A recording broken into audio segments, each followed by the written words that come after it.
It started on a Tuesday night with a folder labeled Receipts. But when I clicked it, I didn't find tax write-offs.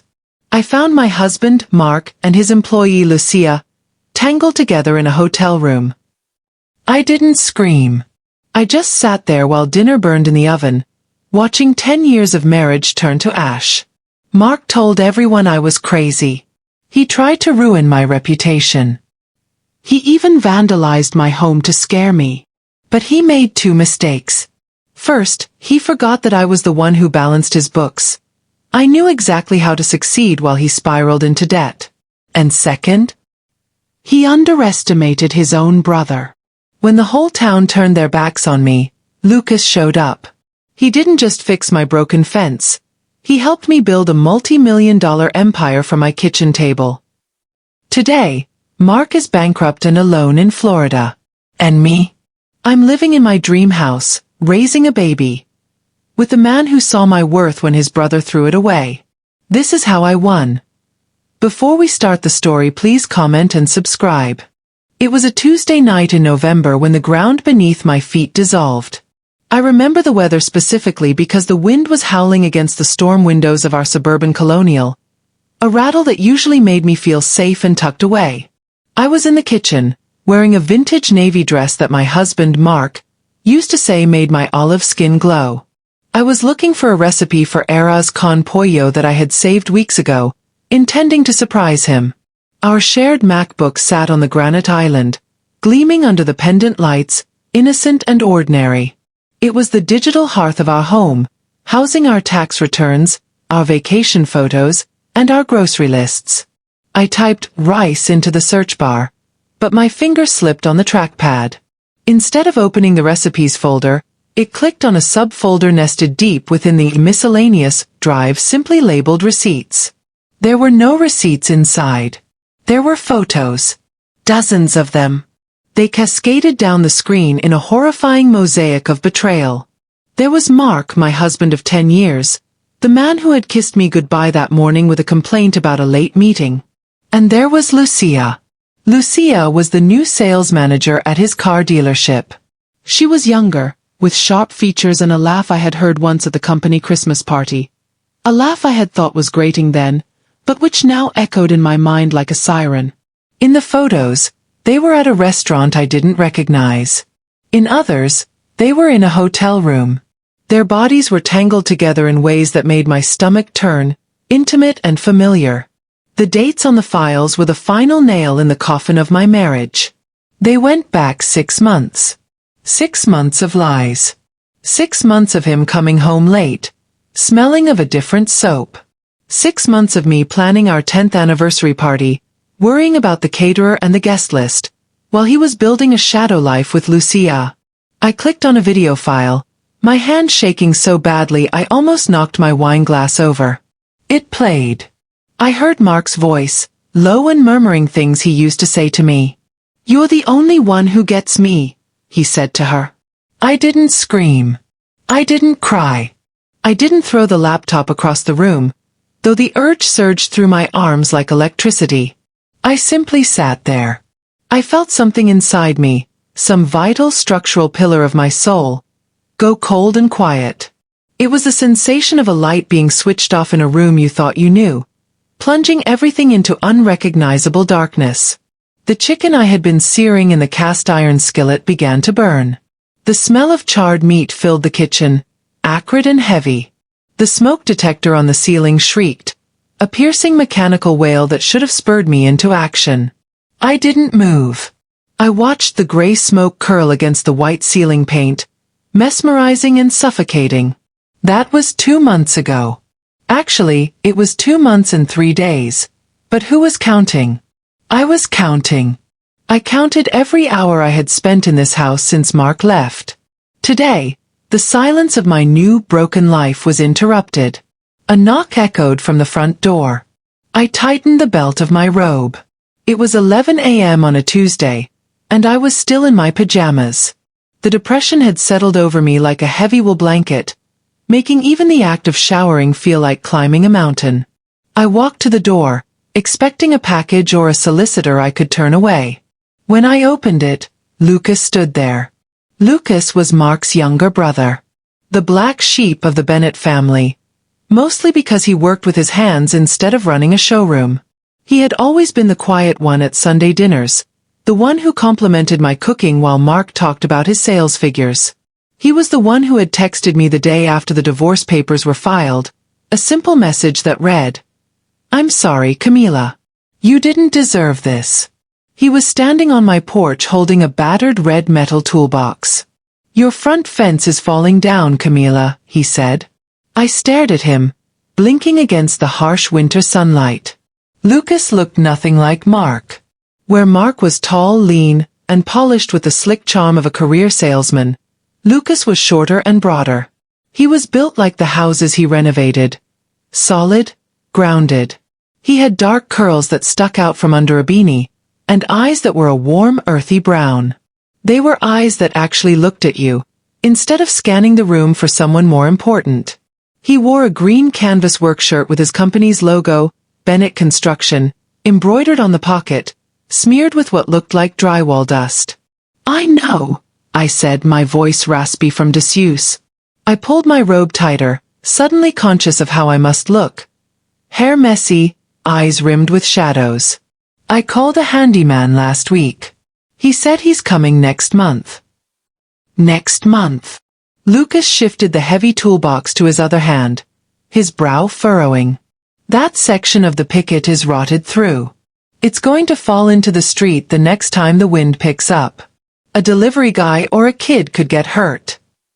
I looked past him at the white picket fence. It was leaning precariously, listing like a sinking ship. It was just another thing falling apart in my life. Another piece of entropy I didn't have the energy to fight. "Let me fix it," Lucas said. "No charge." The suspicion was immediate. Mark's family had taken sides quickly. Mark's mother, Mrs. Bennett, had already called me to tell me I was being unreasonable for not forgiving a little mistake. "Why would you do that?" I asked, my voice sharp. "Does Mark know you're here?" He met my eyes then, and something in his expression made my chest tighten. It wasn't pity. It was anger, but not at me. "Because Mark is a fool," Lucas said, his voice low and gravelly. "Because he broke this family, not you. And because I can fix a fence, Camila, and you shouldn't have to wait a month for someone to care about whether your house falls down." I should have said no. I should have closed the door and retreated back into my cave of misery. Interaction meant vulnerability. Interaction meant acknowledging that I was the pitiable ex-wife who couldn't maintain her property. But the wind bit at my ankles, and the look in Lucas's eyes was steady. He wasn't asking for anything. He was just offering to stand between me and the collapse of something small. "I don't have any money to pay you right now," I said, the admission tasting like ash. Mark had frozen our joint accounts. I was living off my savings, which were dwindling. "I said no charge," Lucas repeated gently. "I have the lumber in the truck. Just let me do this." I stepped aside, opening the door wider. "There's lemonade in the fridge," I said, the ghost of my old hospitality surfacing. "If you want some when you're done." Lucas smiled. Just a little. It changed his whole face, softening the hard lines of his jaw. "I'd like that." I watched him from the bay window of my living room. The fence had started leaning after a storm 3 weeks ago, but the rot had been setting in for years. Much like my marriage, I suppose. Hidden under layers of white paint until the structure just gave way. Lucas moved with an easy, practiced confidence. He wasn't flashy. He measured twice, cut once. He stripped away the rotted wood with a crowbar, his movements economical and sure. I watched the muscles in his back shift under his work shirt as he hammered. There was something soothing about watching him. In a world where everything abstract was crumbling, my trust, my future, my identity, seeing a man physically repair something tangible felt miraculous. My phone buzzed on the kitchen counter, breaking the trance. I walked over and saw a text notification. It was from a number I had blocked, but because Mark had bought a new phone with a new plan to communicate with Lucía, It came through. We need to talk about the house. I felt the familiar spike of adrenaline and nausea. There was no house to talk about. I had bought this small place with money my abuela had left me years before I ever met Mark. It was mine, completely mine. The deed was in my name. The prenuptial agreement, which Mark had insisted on because he thought he would be the wealthy one, protected me ironically well. He just couldn't accept that I had walked away with the one asset he couldn't liquidate to fund his failing dealership. I deleted the text without replying. My hands were shaking again. To calm them, I sat down at my laptop. Not the one with the photos, but my old work computer. I had started a bookkeeping business from this kitchen table 4 weeks ago. It was an act of desperation and defiance. For 10 years, I had kept the books for Mark's dealership. I had managed his payroll, balanced his ledgers, and saved him thousands of dollars in tax liabilities. He had never paid me a salary. He called it our contribution to the partnership. Partnership. The word tasted bitter now, like oversteeped tea. I had 3 clients so far. A local bakery, a freelance graphic designer, and a landscaper. It wasn't enough to live on yet, but it was enough to feel like maybe, just maybe, I could build something that Mark couldn't touch. Lucas knocked on the door frame 2 hours later. I jumped, startled. "All done," he called out. I walked to the door. He was wiping his hands on a rag. There was a smudge of dirt on his cheek and sweat on his brow, despite the chill in the air. "That post was completely rotted," he said. I replaced the footing and added a brace. "It should hold through the next few storms." "Thank you." I handed him a tall glass of lemonade. Condensation was already forming on the outside. "You really didn't have to do this, Lucas." "I know." He took the glass, his fingers brushing mine. His skin was rough, calloused, and warm. He drank half the glass in one long swallow. "Camila, can I say something?" I tensed, retreating physically into the doorway. Here it comes, I thought. The peacemaker speech. The part where he tells me Mark is sorry, that he's suffering, that I should be the bigger person. "I cut Mark off," Lucas said. I blinked. "What?" "After I found out what he did to you. With Lucía. I went to the dealership and I told him I wanted nothing to do with him unless he got his head straight." "He hasn't." Lucas looked down at the empty glass, swirling the ice cubes. "So, I'm here to tell you that if you need anything at all, you can call me. No strings. No weird family loyalty stuff. Just, you were always kind to me. You made me a birthday cake every year when everyone else forgot. You don't deserve to struggle alone." I felt something crack in my chest. It wasn't the fence. It was the wall I had built around myself. The first real feeling I'd had in weeks that wasn't anger or numbness bubbled up. It felt like grief and gratitude mixed together. "Your mother must love that," I said, my voice trembling. Lucas's laugh was short and dry. "Ma thinks the sun shines out of Mark. Always has. She called me a traitor. She said I was choosing an outsider over blood." He looked up, meeting my gaze with intense seriousness. I told her I'd rather be a traitor than watch a good person get destroyed and do nothing. "I'd rather be a traitor than be like Mark." "I'm not destroyed," I said, and as I said it, I realized I wanted it to be true. "No," Lucas agreed softly. "You're not. But you were hurt. And that's enough." He finished the lemonade and set the glass on the porch railing. "I should go. I have a job in the next town over." "Lucas," I called out as he turned to leave. He paused on the bottom step, the step he had just reinforced. "Thank you. For the fence. And for the other thing. The truth." He nodded, gave a small wave, and walked to his truck.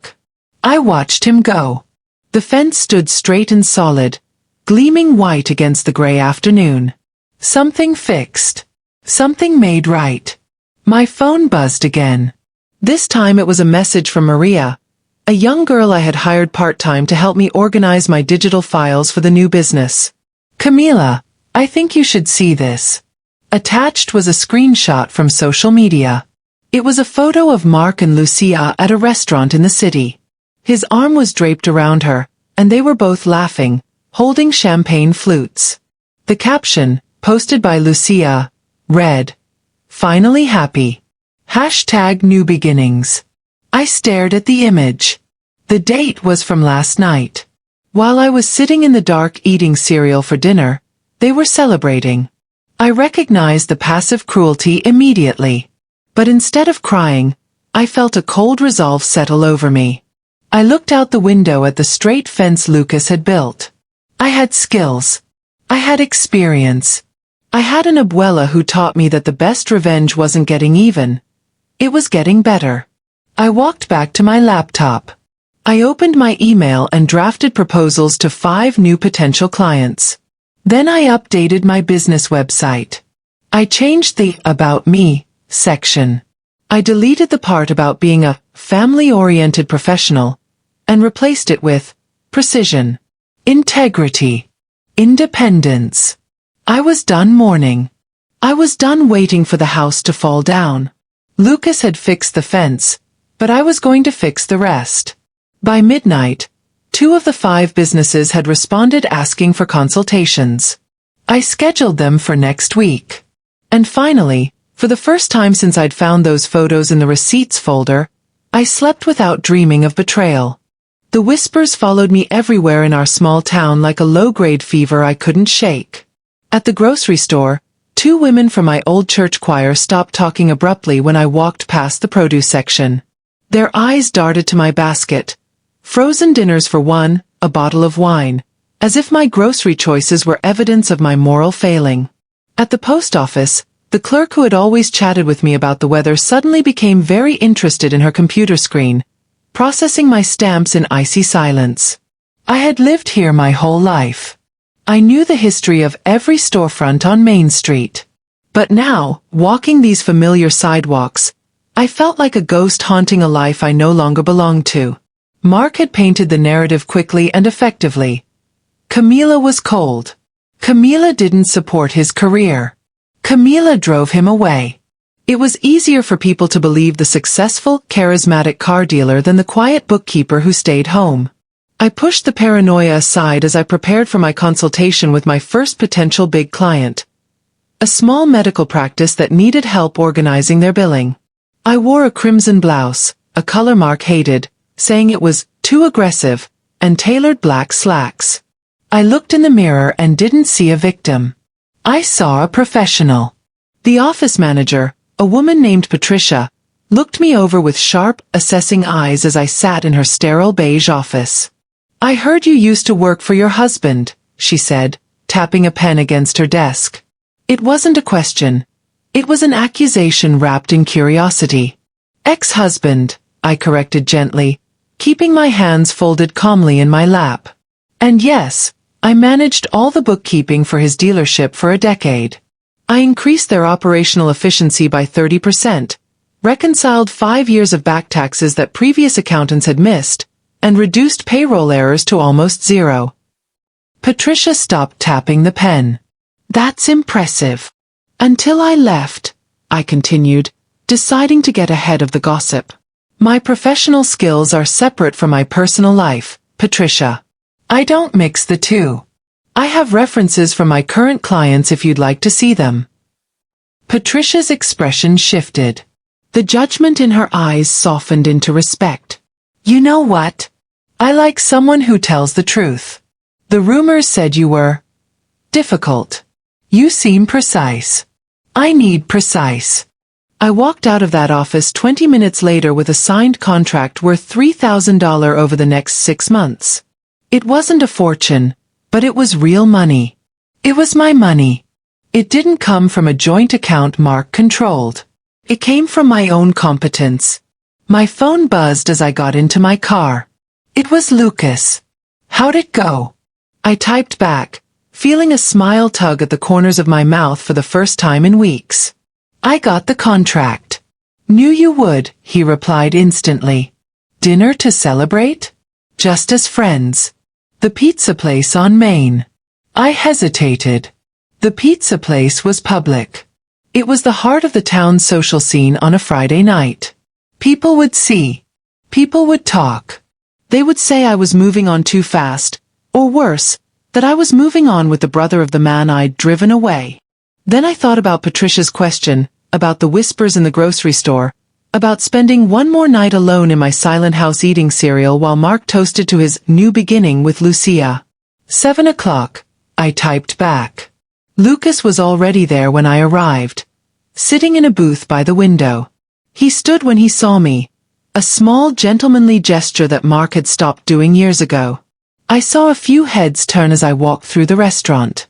I felt the weight of their gazes, heavy and judgmental, but I kept my chin up. "You look nice," Lucas said as I slid into the booth. He was wearing a clean flannel shirt, his hair damp from a shower. "Thank you." I picked up the menu, using it as a shield. "This feels strange. Eating pizza. Sitting here with you. People are staring." Lucas glanced around the room, his gaze level and unbothered. "Let them stare. We're two people having dinner. There is nothing wrong with that." It felt like more than that, and we both knew it, but we didn't say it. Lucas had been coming by my house twice a week for the past 3 weeks. He'd fixed the fence, then the leaking faucet in my bathroom, then the loose step on my porch. Each time he refused payment. Each time he stayed for coffee, and we'd talk. We talked about everything except Mark. Lucas told me about his construction business, about the Victorian house he was renovating on the edge of town. I told him about my plans to expand my bookkeeping service. "I heard Mark's dealership is struggling," Lucas said carefully after we'd ordered a pepperoni pizza. I took a sip of water, my hand steady. "I wouldn't know. Mom mentioned it last week when she called to yell at me again about taking your side," Lucas said, a wry smile touching his lips. "Their sales are down. Lucía quit the administrative side after everything became public because she didn't want to do the actual work. So now Mark is trying to manage the office finances himself." Lucas looked me in the eye. "He's not good at it. He's drowning in paperwork." "That's not my problem anymore," I said. "No," Lucas agreed. "It's not. I just thought you'd want to know." The pizza arrived, and we ate in a comfortable silence for a few minutes. Then Lucas wiped his mouth with a napkin and asked, "Can I ask you something personal?" I tensed. "Maybe." "When did you know it was over?" "Not when you found the photos." "When did you know the marriage itself was done?" I set down my slice and looked out the window at the streetlights. "About a year ago. We were at his company party, the one where Lucía started working there. Someone asked me what I did for a living. Mark answered before I could.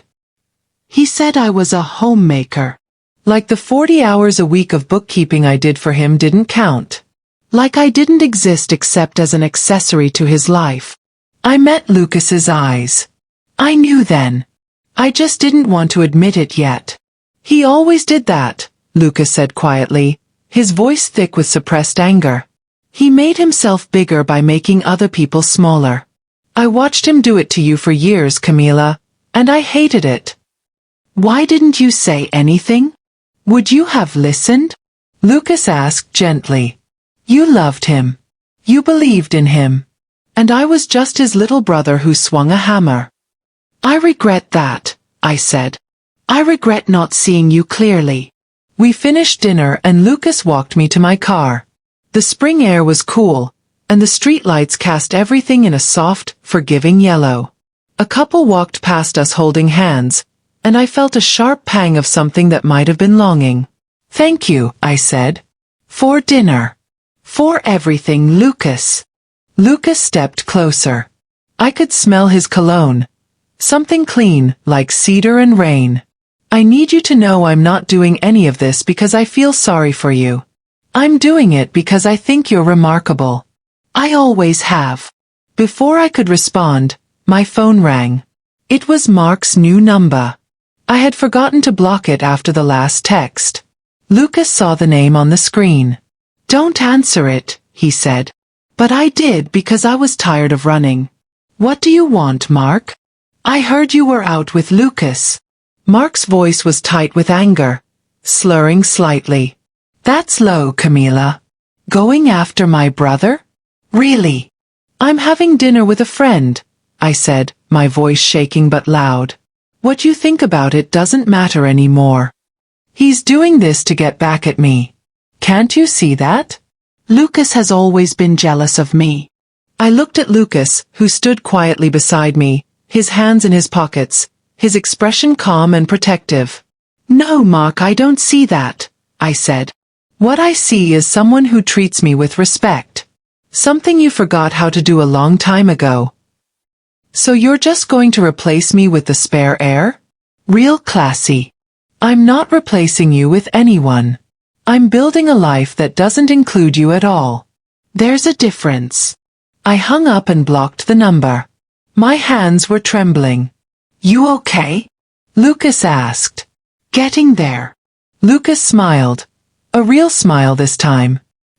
He said I was jealous of him? Yeah. Mark thinks everyone wants what he has, Lucas said. Truth is, I never envied him anything. Except you.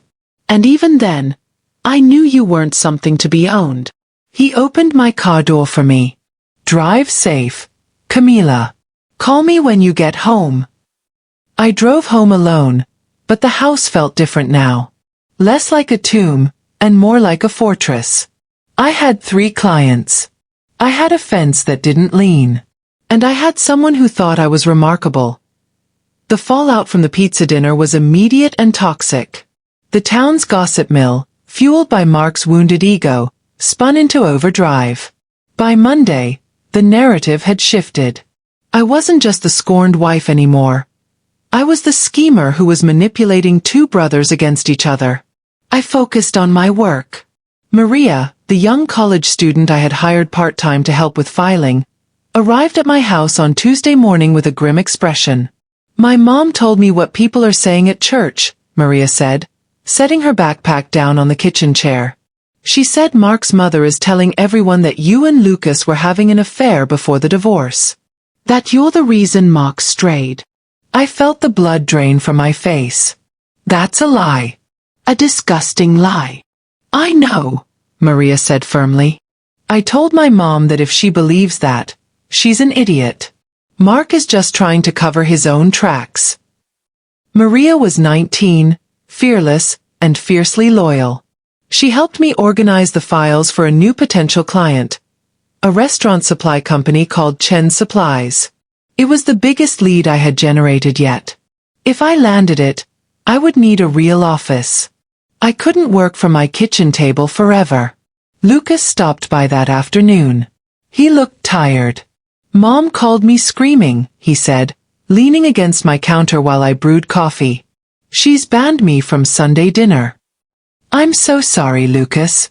You shouldn't be losing your family over me. I'm not losing them. I'm just seeing them for who they are. He took the coffee mug. Besides, I have a lead on an office space for you. Downtown, on 2nd Street. The landlord owes me a favor for a roofing job. He'll give you a discount. I can't afford an office yet. You will, Lucas said with absolute certainty. Let's go see it. The office was small, just 2 rooms above a bakery, but it smelled of yeast and sugar, and the sunlight streamed in through large windows. I signed a 6-month lease that afternoon. It felt like claiming territory. I was no longer just Mark's ex-wife. I was the owner of Camila's financial services. But Mark wasn't done. On Friday morning, I drove to my new office to meet the owner of Chen Supplies. When I arrived, Mark was standing on the sidewalk, blocking the door. He looked disheveled. His suit was wrinkled, and there were dark circles under his eyes. We need to talk, he said, stepping in front of me. I have a meeting, Mark. Move. You're sleeping with him, aren't you? He grabbed my arm. That's why you left so easily. You had Lucas lined up. I wrenched my arm away. I left because I found photos of you and Lucía naked on our computer. Don't rewrite history. People are talking, Camila, they're saying you're a homewrecker. They're saying that because you are telling them that. I shouted, not caring who heard. Get away from my business. If you come back here, I will get a restraining order. He sneered. Good luck with that. You're nothing without me. He stormed off, but the threat hung in the air. I went into my meeting shaking, but I channeled that adrenaline into my presentation. I showed Mr. Chen my portfolio. I showed him how I could save him money. I got the contract. But the victory was short-lived. On Sunday morning, I went out to get the newspaper from my driveway. I froze. Someone had spray-painted the word traitor in bright red letters across the white picket fence, the same fence Lucas had lovingly repaired just weeks ago. I stood there in my robe, staring at the ugly dripping letters. The shame was hot and instantaneous. Cars slowed down as they drove past. Neighbors peeked out from behind their curtains. Mark had escalated this from whispers to vandalism. He wanted to break me. He wanted me to hide. I felt tears prick my eyes, but then I remembered Lucas's words. You are remarkable. I didn't go inside. I didn't try to scrub it off in a panic. Instead, I took my phone out. I took a photo of the fence, framing it so the damage was clear against my well-tended garden. I posted it on my personal social media and the town's community page. I wrote a simple caption. This is what happened to my home last night. To whoever did this. I hope it made you feel powerful. To everyone else. My business is open, my head is high, and I'm not going anywhere. Then I called Lucas. Bring paint, I said. He arrived 20 minutes later. His face thunderous. He looked at the fence, his jaw clenching so hard a muscle jumped in his cheek. I'm going to kill him, Lucas whispered. No, I said, touching his arm. We're not going to give him that satisfaction. We're going to fix it. Again. We spent the afternoon painting. I wore old jeans and one of Lucas's spare work shirts. We covered the red hate with fresh, clean white. As we worked, something shifted in the neighborhood. Mrs. Higgins from next door came out. She had been cold to me for months. She walked over with a tray of cookies. This is shameful, she said, looking at the graffiti before we covered the last of it. I don't care what rumors are going around. No one deserves this. Then Patricia drove by. She stopped her car and rolled down the window. I have some contacts at the police station if you want to file a report, Camila. Thank you, I said, wiping paint from my forehead. I might take you up on that. By the time we finished, the sun was setting. The fence was white and pristine again. We sat on the porch steps, exhausted, covered in specks of paint. See, Lucas said, handing me a water bottle. Not everyone is against you. Just enough to make it hard. Hard isn't the same as impossible. Lucas turned to me. The twilight softened his features. He reached out and wiped a smudge of white paint from my cheek. His thumb lingered there, near the corner of my mouth. You're amazing, he said softly. Most people would have crumbled. You just painted over it. I looked at him, really looked at him. I saw the kindness, the strength, the patience. I saw a man who had stood by me when his own blood turned against him. I didn't do it alone, I whispered. I wanted to lean into him. I wanted to close the small distance between us and kiss him. The air between us was charged, electric with potential. But I pulled back slightly. I wasn't ready. Not yet. I couldn't be the woman who jumped from one brother to another, proving the gossips right. Thank you, Lucas, I said, standing up. For the paint. For believing me. He stood too, respecting the boundary I had set without me having to say a word. Always, Camila. As he walked to his truck, I looked at the fence. It was brighter than it had been before. It had scars underneath the fresh coat, layers of history and hurt covered up, but it was standing. And so was I. The weeks following the fence incident blurred into a flurry of activity that felt both exhausting and exhilarating. My business, Camila's Financial Services, was no longer a frantic experiment conducted at my kitchen table. It was a living, breathing entity. I had hired Maria full-time to handle administrative tasks, and her youthful energy filled the two-room office above the bakery with a sense of optimism that I desperately needed. The air always smelled faintly of yeast and vanilla rising from the shop downstairs, a scent that became the perfume of my new independence. I had landed the contract with Chen's Supplies, and 2 other local businesses had followed suit, impressed by the referral. But success, I was learning, attracted attention, and not all of it was benevolent. It started on a Wednesday morning in June. I was reviewing a tax strategy for a landscaping client when Maria knocked on my door frame, her face pale. She was holding a tablet as if it were a live grenade. "Camila," she said, her voice tight. "We have a problem. A big one." "What is it? Did we miss a filing deadline?" "No. It's... Check your email. The general inquiry inbox." I opened my laptop. There, sitting at the top of the inbox, was a forwarded message from one of my newest prospective clients, a boutique owner named Sarah. The subject line read, "Is this true?" My stomach dropped. I opened the thread. Below Sarah's confused query was an anonymous email sent from a burner account. It was a manifesto of lies. It claimed that I was unstable, that I had been fired from my husband's dealership for embezzling funds, and that I was currently under investigation for fraud. It warned any potential clients to stay away from me if they valued their financial security. "It's not just Sarah," Maria whispered. 3 other clients called this morning asking weird questions about our security protocols. Someone is systematically targeting your contact list. I felt the blood drain from my extremities. This wasn't just gossip at the grocery store anymore. This was an attack on my livelihood. It was Mark. It had to be. He knew how hard I had worked to build his reputation, and now he was using that same knowledge to dismantle mine. I didn't cry. The time for tears had passed when I painted over the red graffiti on my fence. Instead, a cold, sharp anger took hold. "Call Sarah," I told Maria, my voice steady. "Then call every single client we have. Tell them we are aware of a malicious spam campaign targeting local businesses. Tell them I am filing a police report for harassment and defamation. Be proactive. We don't hide." I spent the next 6 hours on the phone, doing damage control.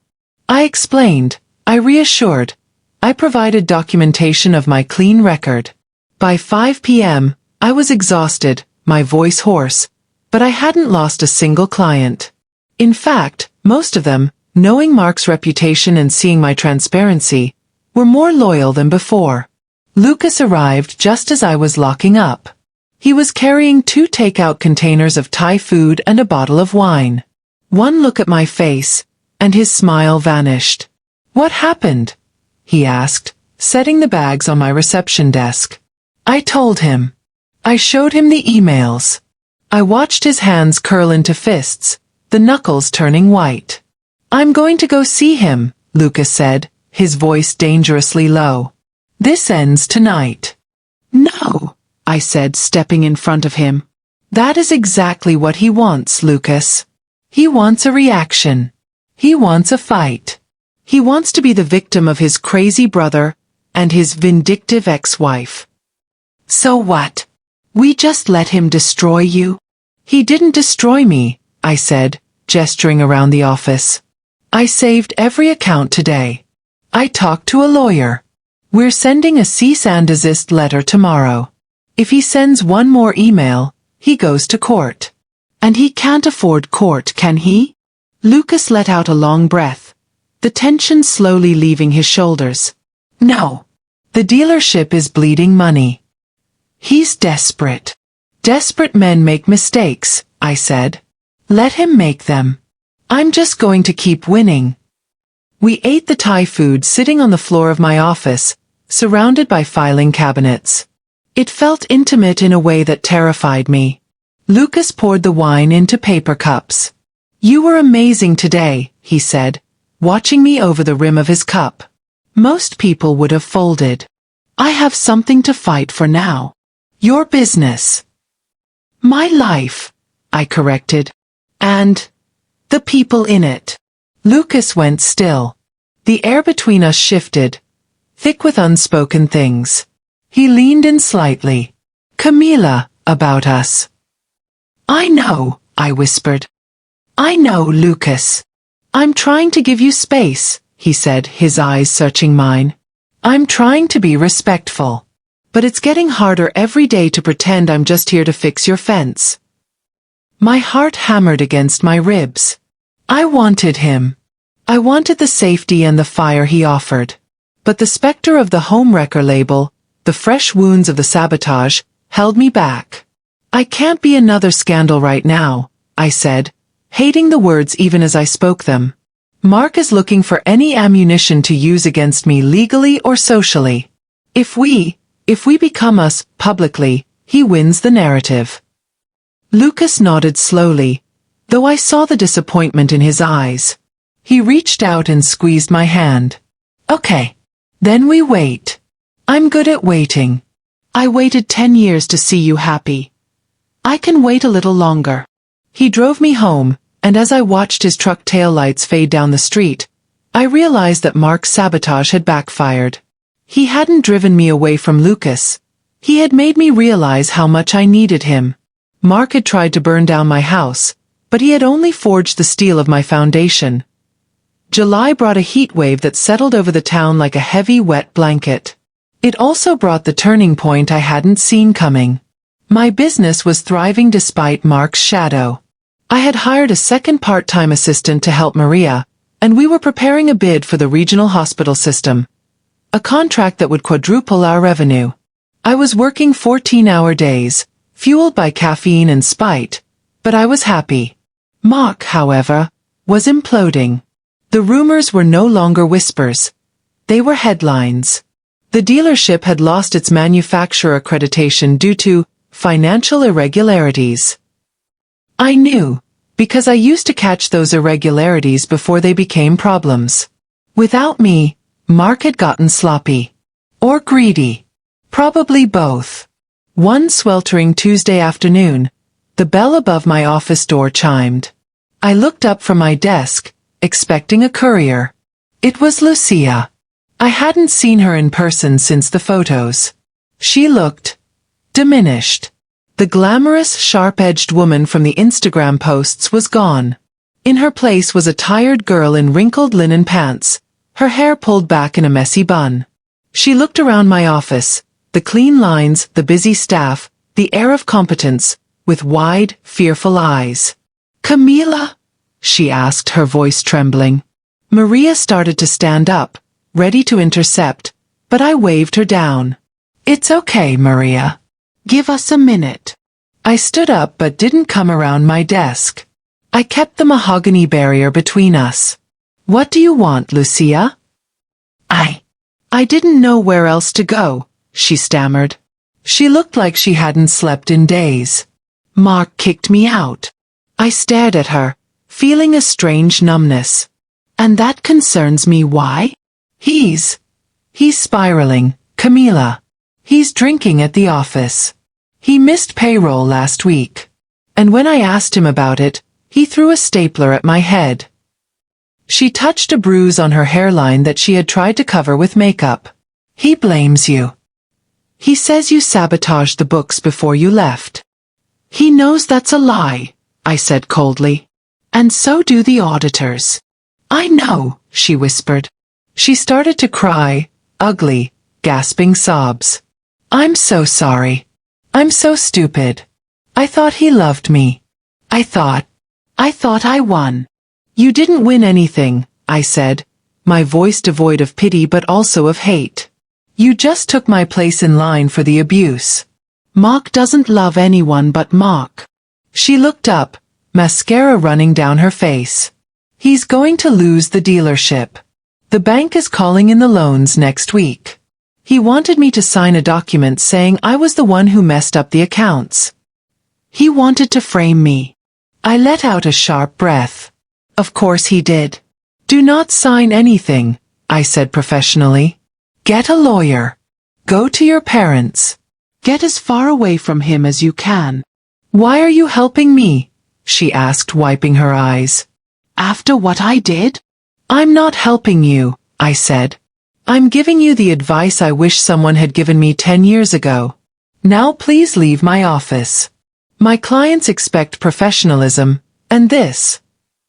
I gestured to her weeping form. Is not that? She left, leaving a trail of expensive cloying perfume mixed with fear. I sat down, my heart pounding. Mark was finished. The bank calling in loans meant bankruptcy. It was over. I picked up my phone and called Lucas. He's done, I said when he answered. The dealership is collapsing. I heard, Lucas said. Are you okay? I feel light. Like a weight I didn't know I was carrying is gone. Camila, Lucas said, his voice changing tone. There's a summer concert in the park tonight. The jazz band is playing. Lucas. No. Listen. Mark is finished. He has no power anymore. The narrative is over. He's the guy who lost his business and his mistress. You're the success story. He paused. Stop hiding. Go with me. As my date. Let everyone see. I looked out the window. The sun was shining on the busy street. I saw people walking by. People who respected me, people who hired me. I thought about the fear that had dictated my life for months. Okay, I said. Okay. Pick me up at 6 o'clock. And wear the blue shirt. I like the blue shirt.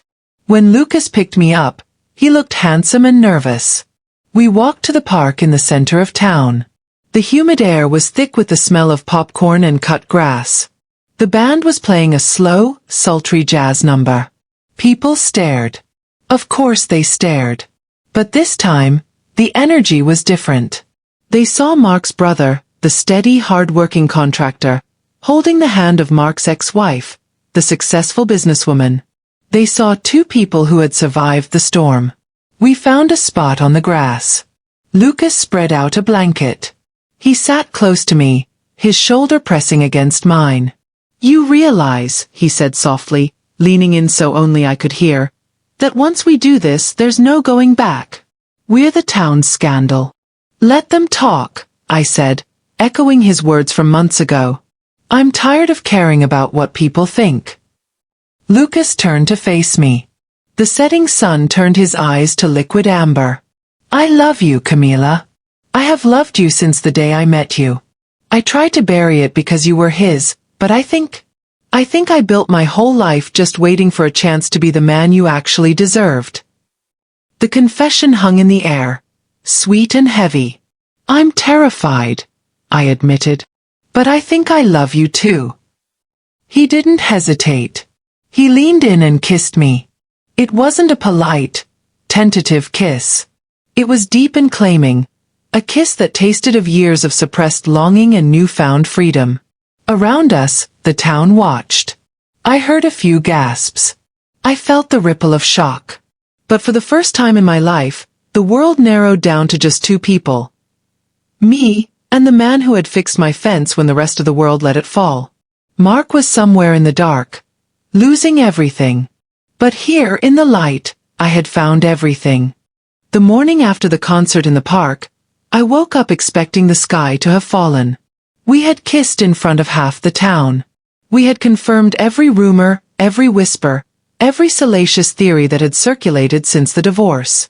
I lay in bed, staring at the ceiling fan, waiting for the anxiety to crush me. But it didn't come. Instead, my phone buzzed with a text from Patricia at the medical practice. Saw you two last night. You looked happy. About time. It turned out that while scandal is interesting, happiness, true, undeniable resilience, is compelling. The town didn't turn on us. They had watched Mark spiral for months. They had seen his erratic behavior, the decline of the dealership, the public arguments with Lucía. and they had seen me, working, building, dignified. When I finally chose Lucas, it didn't look like betrayal. It looked like a rescue. My business, Camila's Financial Services, was growing faster than I could manage alone. The contract with the regional hospital system came through 2 weeks later. It was a massive undertaking, requiring me to hire 3 more staff members and expand the office space to the entire second floor above the bakery. I sat in the boardroom of the hospital, presenting my strategy to a table of 12 executives, and I felt a surge of power that had nothing to do with anger. I wasn't just Mark's wife anymore. I was a force. Mark, conversely, was witnessing the disintegration of his empire. The end of the dealership wasn't quiet. It was a spectacle. The bank foreclosed on the property in late August. I drove past it one evening on my way home. The showroom lights were off. The lot, usually filled with gleaming sedans and SUVs, was empty, the asphalt vast and barren. A "For Sale by Bank" sign was staked into the grass verge, the same grass I used to worry about landscaping bills for. Lucas told me the details later that night. We were sitting on my back porch, the summer heat finally breaking into a cool breeze. "He's moving to Florida," Lucas said, tracing the rim of his beer bottle. "He has a buddy in Fort Lauderdale who manages a used car lot. Mark is going to work sales." "Sales?" I asked. "Not management?" "No. Floor sales. Commission only." Lucas looked at me, gauging my reaction. "Mom is devastated. She blames us, of course. She says we drove him out of town." "We didn't drive him anywhere," I said, feeling a strange sense of peace. "He drove himself off a cliff. We just refused to be in the passenger seat." "Lucía went back to her parents in Jersey," Lucas added. "She sent me a letter, actually. Apologizing again. She said she's in therapy." "I hope she finds peace," I said, and I meant it. I had no energy left for hate. Hate required attachment, and I was detaching more every day. September brought a new proposition. Lucas and I were cooking dinner. Well, I was cooking arroz con pollo, and Lucas was fixing the hinge on my pantry door because he couldn't sit still, when he stopped and put his screwdriver down. "I found a house," he said. I looked up from the stove. "You have a house? The Victorian you're renovating?" "No, I mean, a house for us. A project." He walked over to me, wiping his hands on his jeans. "Your house is great, Camila. But it's full of ghosts. And my house is a bachelor pad filled with sawdust. There's a farmhouse on the edge of town. It's a wreck. Bad roof, terrible plumbing, foundation issues." I raised an eyebrow. "You're really selling it?" "It has a wraparound porch," he said, his eyes twinkling. 5 acres. A view of the valley. And it needs everything. It needs us to strip it down to the studs and build it back up, exactly how we want it. No history. No baggage. Just us. The metaphor wasn't lost on me. We were both rebuilds. We were both salvaged from the wreckage of the Bennett family dysfunction. "Take me to see it," I said. We bought the farmhouse in October. It was, objectively, a disaster. But walking through the drafty rooms, holding Lucas's hand, I didn't see the peeling wallpaper or the water stains. I saw the Christmas tree we would put in the corner. I saw the office I would design with a view of the woods. I saw a nursery, though I didn't say that out loud yet. Moving day was symbolic. I packed up Abuela's house, the house I had defended so fiercely from Mark. I realized I didn't need it as a shield anymore. I rented it out to a young family, a nice couple just starting out, and used the income to fund the farmhouse renovations. The night we moved into the farmhouse, we slept on a mattress on the floor of the living room because the bedroom paint wasn't dry. The wind howled outside, just like it had the night I found the photos. But this time, the house didn't feel like a trap. It felt like a fortress. Lucas pulled me close under the quilt. My abuela's quilt. "Happy?" he whispered into my hair. I thought about the fear that had paralyzed me a year ago. I thought about the woman who counted the days since her husband left. That woman felt like a stranger now. "I'm not just happy," I said, resting my head on his chest, listening to the steady beat of his heart. "I'm safe. And I'm free." Mark sent one last text the day he left for Florida. "I hope you're satisfied." I looked at the message. I looked at Lucas, asleep beside me, his breathing deep and even. I looked at the moonlight streaming through the window of the house we owned together. I didn't reply. I just blocked the number, finally and forever, and went back to sleep.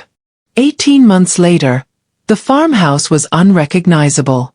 It stood white and gleaming against the green backdrop of the valley, the wraparound porch restored to its original glory. Lucas had done most of the work himself, with me handing him tools and painting until my arms ached. Every nail, every board, was a testament to our partnership. My business had evolved into Rossi and Associates. I had 5 full-time employees. Maria had graduated college and was now my operations manager.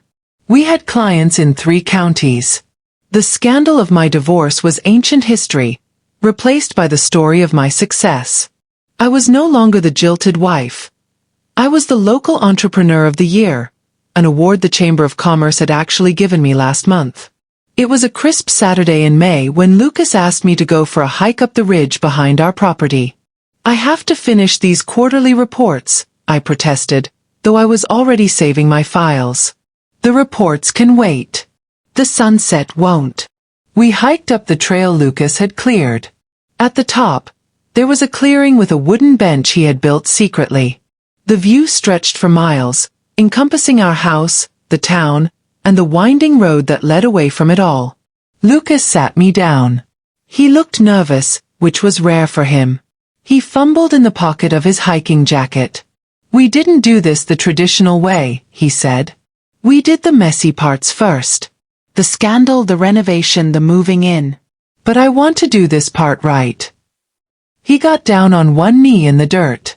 He pulled out a ring, not a flashy diamond like the one Mark had bought me to show off to his friends, but a vintage sapphire with an intricate gold band. It was unique, timeless and solid. "Camila, you are the strongest person I know. You turned a disaster into a masterpiece. I want to build with you for the rest of my life. Will you marry me?" I started crying before I could say yes. Yes. 1,000 times. We planned the wedding for September. It was small. Just close friends, my staff, and Lucas's friends from the construction trade. Mark's mother didn't come. She sent a card with a passive-aggressive note about praying for us, which Lucas promptly threw in the trash without reading. "Her loss," he said, pulling me into a dance in the middle of our kitchen. The wedding day was perfect. We got married in the garden of the farmhouse. I wore a simple cream dress, not the heavy white ball gown I had worn at 22. Patricia from the medical practice gave a toast. Maria caught the bouquet. As I looked around at the faces of the people who loved us, the people who had stood by me when I was painting over graffiti and fighting off lawsuits, I realized something profound about revenge. I used to fantasize about Mark seeing me. I used to imagine him driving by and seeing me happy, realizing what he lost. I wanted him to hurt like I hurt. But as I danced with my husband under the string lights of our porch, I realized I hadn't thought about Mark in months.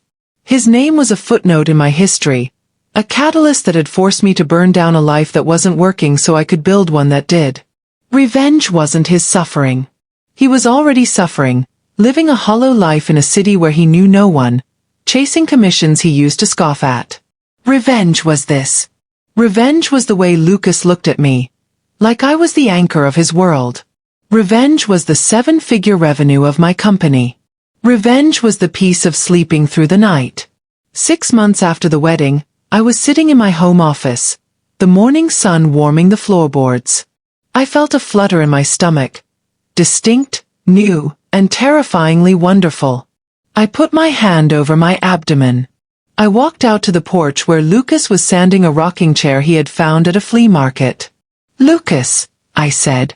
He looked up, sawdust in his hair, smiling that easy, grounded smile. Yeah, babe. You might need to sand a crib next.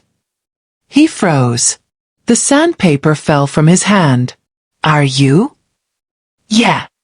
He let out a shout of joy that scared the birds out of the trees. He swept me up in his arms, spinning me around, burying his face in my neck. A baby. We're having a baby. A new foundation, I whispered. That night, lying in bed, I thought back to the woman in the blue dress, standing in a smoke-filled kitchen, staring at a laptop screen that showed her life falling apart. I wanted to reach back through time and hold her hand. I wanted to tell her, the fire is going to burn everything down, yes. But the soil is going to be so rich. You are going to grow a forest. Mark had broken the fence. But Lucas and I? We had built a fortress. And inside, life was just beginning. If you want to watch more interesting stories, please subscribe our channel and hit the like button. Thanks for watching.